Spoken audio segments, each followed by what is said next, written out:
Hi, I'm Kim Wiley, and this is Getting Bolder.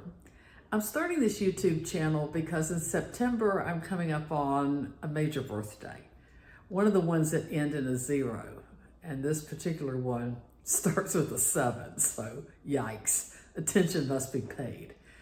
And then along with the big birthday came 2 other things kind of back to back, one of which is one morning I got up, I walked into the bathroom, I looked into the mirror, and my face had caved in.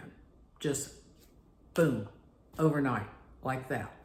All the fat in my cheeks like collapsed and went somewhere south, dangling off the bottom of my chin. I don't know. And it seems like things like that should come on you slowly, like there should be like a steady diagonal downhill line to kind of prepare you. But it seems like to me, it's more of like plateaus where everything seems the same for a while. And then there's a sudden, drastic, alarming drop. And then another. And I don't know if it's that things stay the same and then change quickly, or if we just suddenly notice them. I think it's probably more the latter, that just all of a sudden out of nowhere, we just suddenly notice that there is a change. And that's what happened to me. My face fell off. Pretty serious stuff. And then the third thing was my son, who's about 36, called me and wanted to go to breakfast.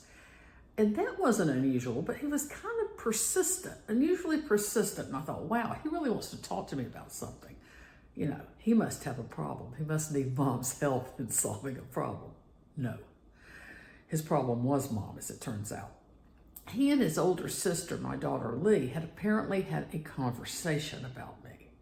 Now, this is a sobering moment when your kids have the talk about mom, as in, what are we going to do about mom? She's changing and she doesn't seem to know it. And so he talked about everything in the world and kind of skirted the issue and eventually got around to saying that at Christmas, I had repeatedly in the kitchen, when there were like 40 people in there talking all at once, my family's very loud and gregarious, that I kept saying, what? Because I was having trouble zeroing in on the specific person in front of me. And I could hear the noise volume fine, but I couldn't pick out one individual voice from the whole sea of voices. So I kept saying, what? And the thing is, I had noticed that too. I'd actually already been to an audiologist, but he and Lee had gotten together and discussed the fact I couldn't hear. And he had been chosen, which was a good choice, frankly. He's the tactful one. To kind of do the intervention and talk to me about the fact I was apparently losing my hearing. So I said, well, yeah, I know. I'm already talking to an audiologist. We're trying to work something out. And then they relaxed and kind of backed off. But all 3 of those things together, you know, big birthday, face fell off, kids had the talk about what are we going to do about mom. And I thought, wow, things really are changing. Can't hide from it. May as well run towards it.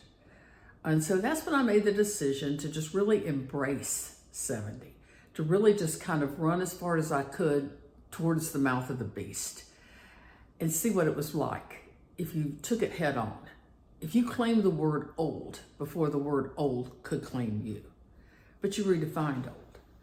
So I started doing a lot of thinking about what does aging look like in 2025? It obviously doesn't look like it did for our parents. But what does it look like? It feels like a great big blank. And when I did research, when I looked at other YouTube channels, and because you know, that's what you do if you've got a problem, you immediately turn to Google or YouTube. A lot of times the same word kept coming up over and over, and that word was maintenance. And it was all about how, you know, we haven't broken a hip yet. I can still drive at night. Maybe I can get to Italy one more time.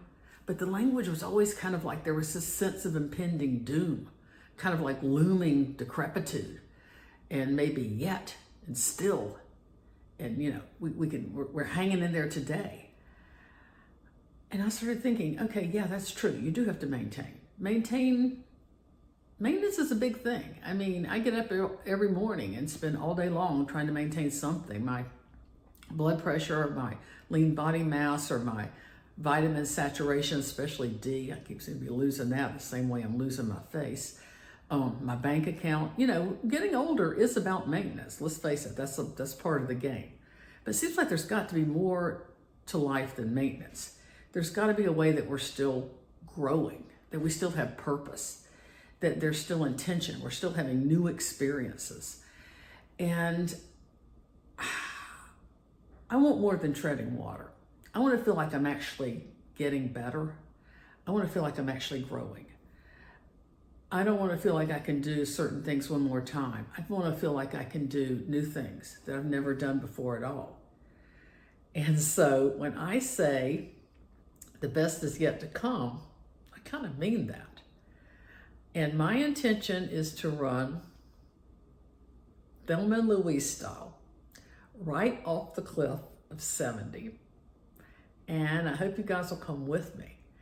I'm going to talk about everything. Nothing is off limits, it's all on the table. I'm taking up West Coast swing, so I'm going to be talking about dancing.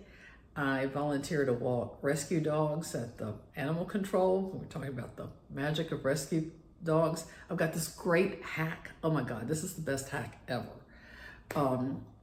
For how you can still eat pasta and have it not really affect your weight or your blood sugar. You gotta tune in for this one. It's the best. And I do love my hacks. I love my hacks about nutrition and fitness and planning your day and rituals and all that. So we'll see if I can hack 70 in any definition of that. I'll talk about letting my hair go gray. I've decided to go gray, which I didn't realize was so political until I did it. And oh my God, people have strong opinions about how you should go gray, but we'll do that. But the big thing is, post my birthday in September, I'm going to drive Route 66. This is something I wanted to do my whole life. And Route 66, it stretches from Chicago to LA, as Nat King Cole famously sang, 2,000 miles along the way. And so I want to do an old-fashioned, God bless America, see the USA in your Chevrolet road trip. So my faithful dog, Thad, this kind of Yorkie Schnauzer mix, who's 14, so he's also dealing with his own issues of aging, and I are going to get into my Toyota and drive cross country, Route 66, and I'm going to document my travels and see if I can find what's left of Americana. And who knows, maybe along the way, I'll find what's left of my face. Tune in, we'll see. The jury's still out on that one.